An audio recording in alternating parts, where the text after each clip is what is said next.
சட்டமன்ற பேரவையின் உறுப்பினராக தேர்ந்தெடுக்கப்பெற்ற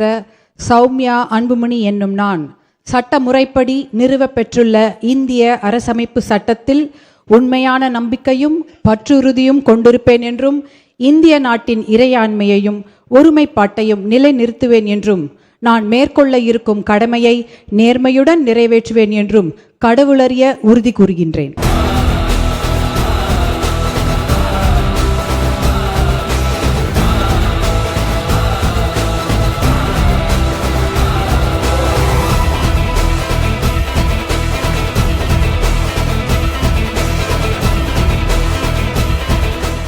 சட்டமன்ற பேரவை உறுப்பினராக தேர்ந்தெடுக்கப்பெற்ற ஸ்ரீநாத் என்னும் நான் சட்ட முறைப்படி நிறுவப்பெற்றுள்ள இந்திய அரசமைப்பு சட்டத்தில் உண்மையான நம்பிக்கையும் பற்றுறுதியும் கொண்டிருப்பேன் என்றும் இந்திய நாட்டின் இறையாண்மையையும் ஒருமைப்பாட்டையும் நிலைநிறுத்துவேன் என்றும் நான் மேற்கொள்ள இருக்கும் கடமையை நேர்மையுடன் நிறைவேற்றுவேன் என்று கடவுளறிய உறுதி கூறுகிறேன்.